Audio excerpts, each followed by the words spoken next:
Hi everybody, and welcome back to Lost Genre Reddit Stories. This post is from the subreddit Bridezilla, and it's by user deleted, recovered, I heart mild wings. Bridezilla causing drama and fights with groom's family. My cousin, male 31, is getting married to his wife, female 28, in 3 weeks. I put married in quotes because they are already married and have been for over a year so that the groom could add his wife to his health insurance through his employer.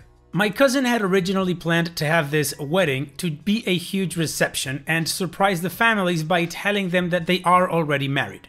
Well, his wife freaked out and told him that the first wedding didn't count and that she now wanted a huge wedding with ceremony and a reception. So now they are having this huge wedding that they cannot afford to pay for, and the bride has become worse with her demands and expectations from the bridal party as well as the groom's family.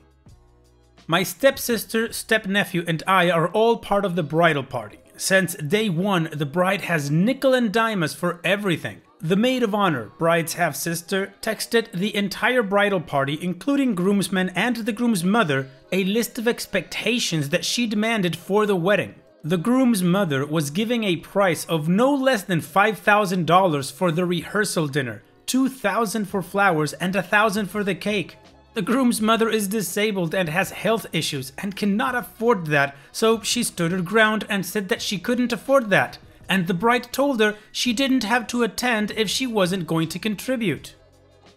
The bride allowed her bridal party to choose their own gowns. When I and my stepsister chose our dresses and sent pictures for her approval, she demanded that we get others because they didn't match the rest of the bridal party. My sister and I told her that we weren't comfortable with that style of dress, strapless and or low cut, and she kicked us out of the bridal party. She and the groom got into a huge fight over it, and she relented and told us our dresses were fine, but we would not be in the rest of the pictures with the other bridesmaids. The bridal shower was expected to be over $500 per person. When people told her that was too expensive, she sent us each an individual text about how we ruined her wedding because I and several other people said we couldn't afford to pay that. Instead, she and her maid of honor got the price down to $140 per bridesmaid, which was a real burden for my stepsister after spending $200 on a dress and another $50 on shoes. The bachelorette party was equally ridiculous, as each bridesmaid was expected to pay over $1,000 for a spa weekend trip and had to cover their own hotel room, food, and transportation. The $1,000 was so that the bride could have a luxury pampering experience. Neither I nor my stepsister contributed to this because it was too much for us to afford. When the bride did the seating chart, she put the groom's 2 tables all the way in the back by the kitchen. The groom's mother confronted her about this and said that if she was paying for the open bar, the rehearsal dinner, and flowers, she was sitting next to the bridal table, as she would be with her daughter and the rest of her family. The bride told the groom's mother that this was her wedding and she will sit wherever she wants her to. We were told 2 weeks ago that hair and makeup would be professionally done and that the tux rentals would need to be paid for by next week for the wedding. When my stepsister asked if we had to pay for makeup and hair, the bride told her yes, and that it's $250 per person. My stepsister, the groom's mother, and I told her we would all be doing our own hair and makeup because we couldn't afford it. She demanded that we all be there at 8 a.m. for a 6 p.m. wedding to do hair and makeup. Pictures are at 2 p.m. and she is requiring that the bridal party pay $100 each to rent a party bus to go to pictures. I refused and said I would take my own car. She called me up screaming about how if we were so poor and couldn't afford to be in a wedding, we should have never accepted her invite into the bridal party. She then called my entire family broke losers and said we should just be grateful we were even invited to her wedding. The final straw was the tux rental for my nephew. My stepsister called to pay the balance on the account today, and it was over $200. The bride chose all luxury top-of-the-line items for all of the groomsmen. Prior to this, the groom's mother had mentioned to me that 3 of the 6 groomsmen dropped out of the wedding and didn't give a reason. She suspects that they called up to pay for the tuxedos and couldn't afford them.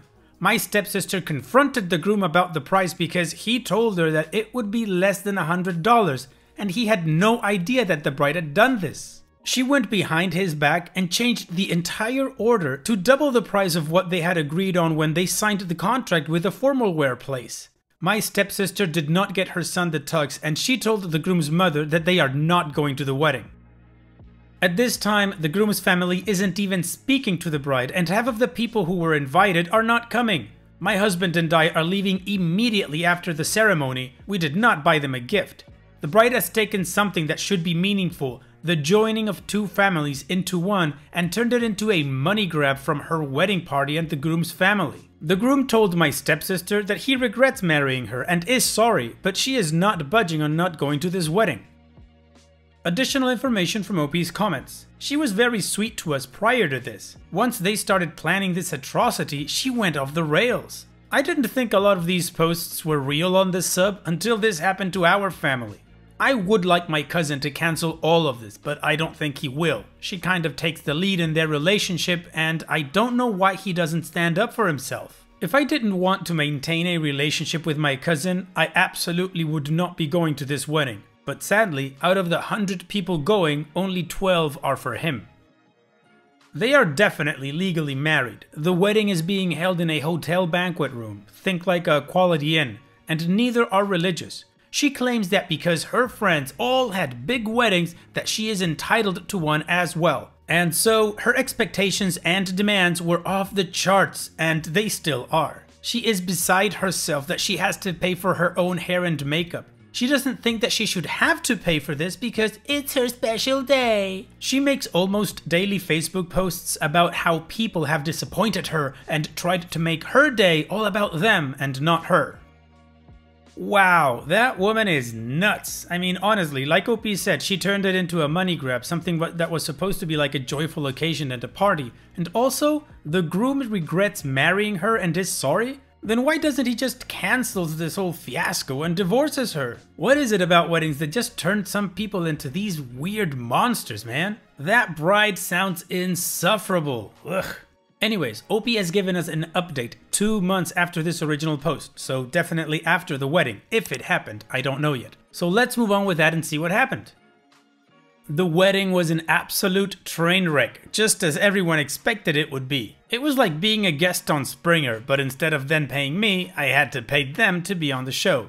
The bride required everyone to be in the bridal suite by 8 AM for a 6 PM wedding for hair and makeup. Myself, my stepsister, and the groom's mother all chose to do our own hair and makeup as we refused to pay over $150 per person to have their professional do it for us.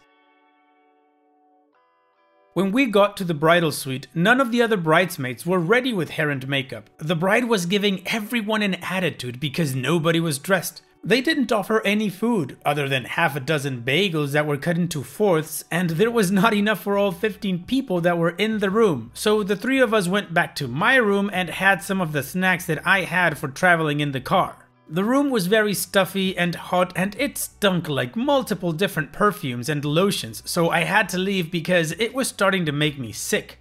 The bride got pissed and told my stepsister that she wasn't going to put up with my drama and BS today, so I just hung out in the hallway and ignored her.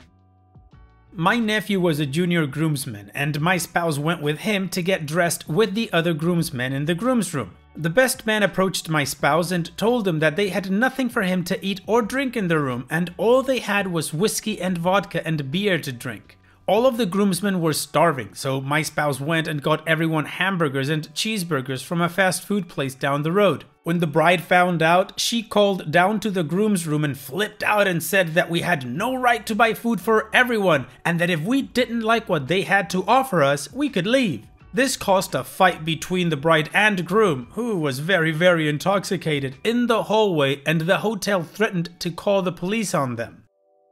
When we were finally done getting ready at 2 PM, we went downstairs for pictures. The bride wanted to have outdoor pictures done, but it was pouring rain and freezing cold, and nobody in the wedding party wanted to go outside to the park and ruin their hair or makeup and clothes. She called us all babies and said we were ruining her special day, and she and the groom got into another fight in the hotel lobby. The photographer intervened and we were able to take some very nice indoor photos, but she was sulking and pissed in every single one. The ceremony was an absolute mess. My nephew is autistic and could not understand what they were telling him when they told him where they were standing. So the bride started yelling at him and telling him that if he couldn't figure this out, he could just go upstairs to the room and not stand at all. The groom's mother and wedding planner all shut her crap down and told her that it wasn't his fault and she needed to chill. My sister, his mother, was furious and restraining herself, and told her that if she ever talked to her son like that again, she wouldn't have to worry about a wedding because she would be in intensive care. So she grabbed my nephew in a huff and took him up and down the aisle before the ceremony even began so everyone saw her go in. Then she went back in again before the ceremony because some people from the groom's side were sitting on her side and she was mad. She went over to them, yelled at them, and told them that they needed to move or leave. As the bridesmaids were getting ready to walk in, she yelled at all of us and told us that if we screwed this up, she was never speaking to us again.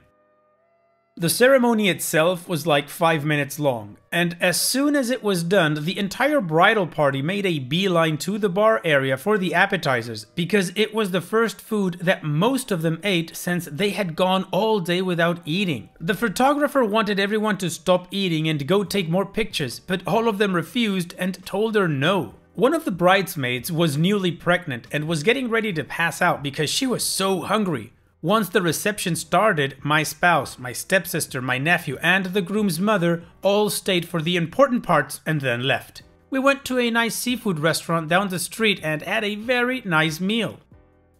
The day after the wedding, the bride texted me and told me that I owe her $140 for her bridal shower. I have yet to reply back and will not reply back. I have blocked her on all social media, phones, and email. Several of the other bridesmaids completely ghosted her after the wedding, and the groom's mother refuses to speak to her until she apologizes for her behavior.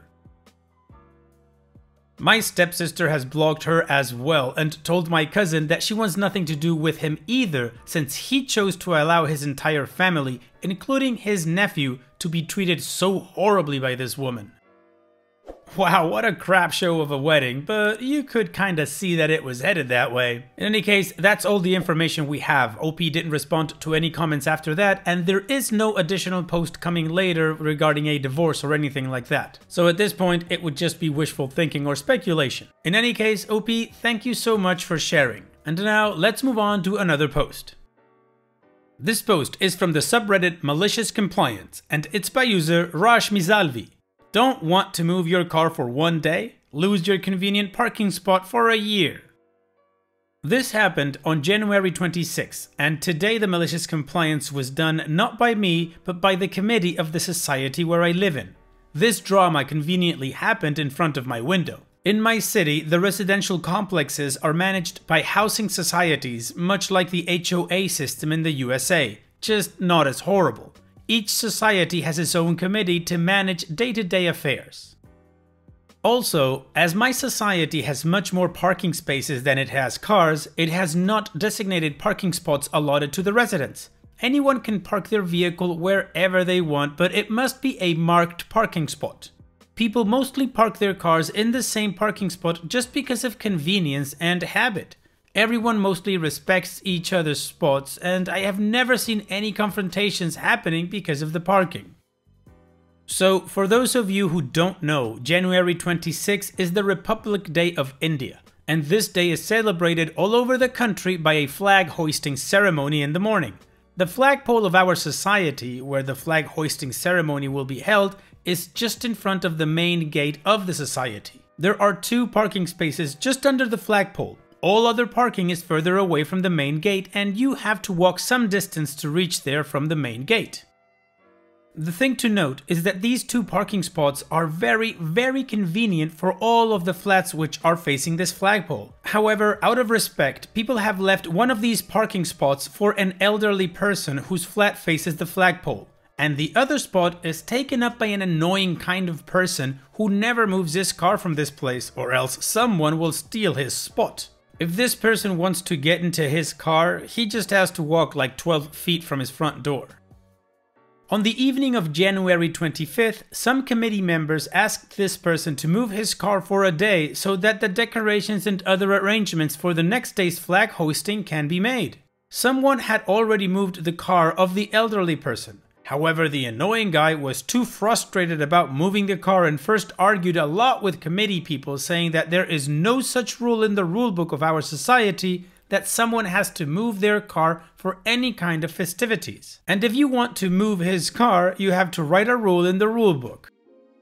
After a lot of arguments and interference from other people, he finally moved his car. The decorations were done in the night, and the next day a small but beautiful ceremony was held. And in the evening of the 26th, everyone in the society received a message that there was an emergency meeting of the committee. The rulebook has been amended, and it has been decided that those 2 parking spots have to be converted into 1, and anyone who wants to park in that 1 spot has to take prior permission from the society committee. As expected, only 2 people applied for that parking spot, the elderly person and the annoying guy. And today, the committee unanimously decided that the elderly person is in much more need of that convenient parking spot because of his age, and that spot has been allotted to him for 1 year. Now, the annoying guy has to park his car far from his front door for at least a year. Pretty sure that he's not going to get the spot next year too. He is really not going to like this during the upcoming rainy season, as we live in Mumbai, which is notorious for its horrible monsoon rains each year. All this just because he didn't want to move his car for 1 day. Well, it serves him right for being a douche. Thanks for sharing, OP. And now let's move on to the final post. This post is from the subreddit Petty Revenge, and it's by user PaladinWolf777. Shoplifting can cost you a job you haven't even gotten yet. An interesting coincidence happened today when I was stocking shelves at my job, and 2 girls decided to shoplift a few items, and my supervisor asked them at the door if they were going to pay for those things. They were petty items, as this was at a Dollar Tree, where everything is $1.25. They proceeded to call my manager a racist a-hole and a bitch. All 3 of them, the 2 girls and my soft-voiced manager, were black. They walked out with the items because, as many people know, retail employees can be sued for physically stopping you for petty theft unless you're a properly designated security guard. We've been getting ravaged lately by theft, and our location is getting flack from regional for low margins, as our hands are tied. The coincidence came when I and a co-worker who managed it decided to grab a bite together at my other job where I could get us the employee discount. My co-worker noticed after we walked in that the same 2 girls were sitting down across the lobby. I chuckled and we started eating when one of them was called over by my manager there for an interview to begin. Then the other one was interviewed. After they were done and walked out, I motioned to my manager over and explained the incident that happened less than 2 hours prior. My co-worker backed me up, and she was very happy to dodge those 2 bullets. They are no longer under consideration for a position. Well, sometimes karma needs a little help. Well done, OP, and thanks for sharing. And it's that time that we've reached the end of the video. I hope you enjoyed today's stories. I really did enjoy reading them to you.